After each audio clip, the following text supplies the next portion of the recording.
Hola, ¿qué tal? Soy Rafael Eduardo de Era Soto y en este video les voy a hablar sobre la cotización internacional. La cotización internacional es la estimación del precio de una mercancía en función de un negocio con fines de exportación.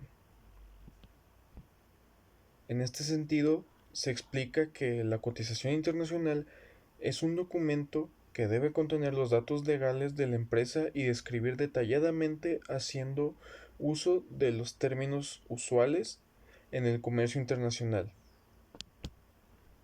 En estos detalles se debe especificar el producto, los términos del pago, los plazos, el lugar de la entrega, el precio del producto una vez ya exportado y con el tipo de cambio en la moneda una vez que se hace la transacción.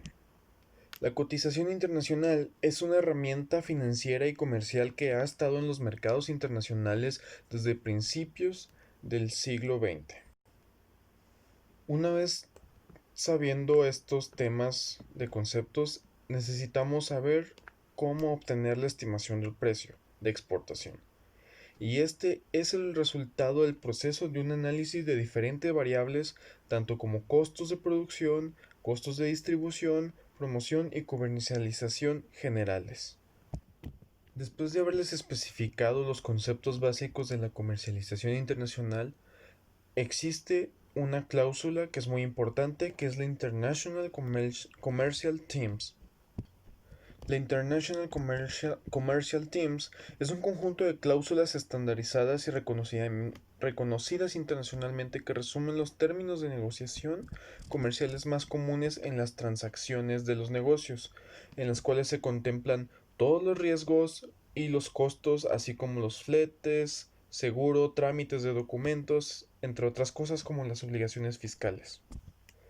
Es muy importante recalcar que la International Commercial Terms no interviene dentro de las transferencias de propiedades.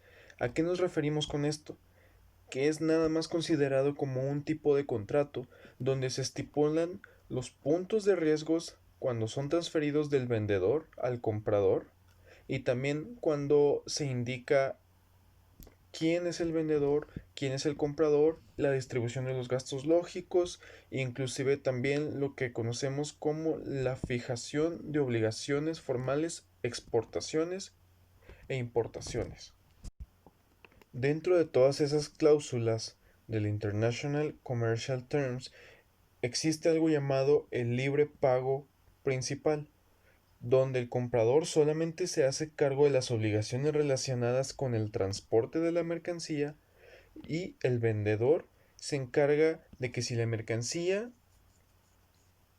sale de su propiedad, él asume los gastos que son los aranceles por la exportación, así como tiene la obligación de entregar la mercancía a tiempo como se estipula en el contrato. Otro tipo de cláusula también muy utilizado es el puerto de embarque convenido. En este se explica que el vendedor, sus obligaciones culminan una vez que la mercancía se encuentre en el muelle o en el lugar de embarque. Luego, el comprador es el responsable de los gastos que se generan a partir de que la mercancía haya sido embarcada e inclusive asume los costos por los daños o pérdidas de la mercancía. Por último, existe lo que es las consideraciones sobre los precios, en las cuales se tiene que explicar que existe una relación primordial entre el precio y el producto.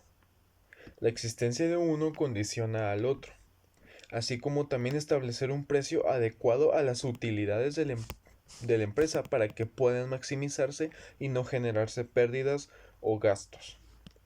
El precio también debe contribuir a las afectaciones de la demanda y la economía en la que se encuentre esa mercancía comprada. También los términos de marketing es el precio del único que se reditúa en ingresos.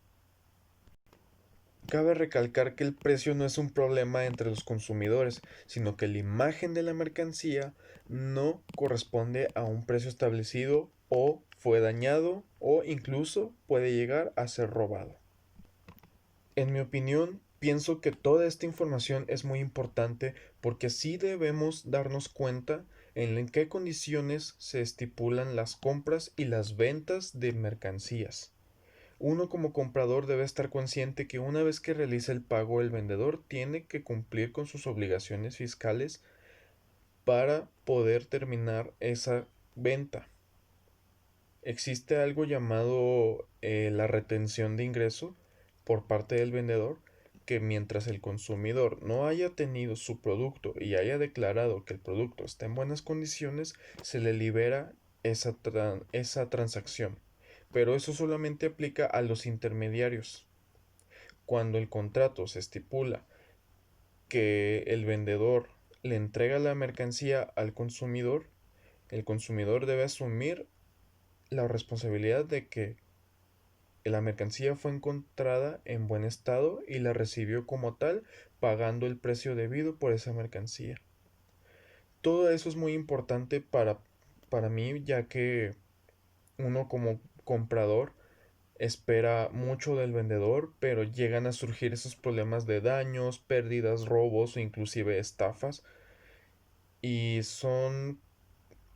para mí, son cosas que debemos conocer cotidianamente, más que nada. No son datos que se requieran para un estudio científico o algo importante de alguna materia. Siento que esto es más para las personas de su día a día. Inclusive también es muy importante lo que es el término de contratos. Los contratos son muy importantes porque ahí se especifican las obligaciones tanto para el comprador y el vendedor. Porque sin un contrato, cuando llegas a tener algún problema, no tienes con qué levantar queja y prácticamente ese negocio nunca existió.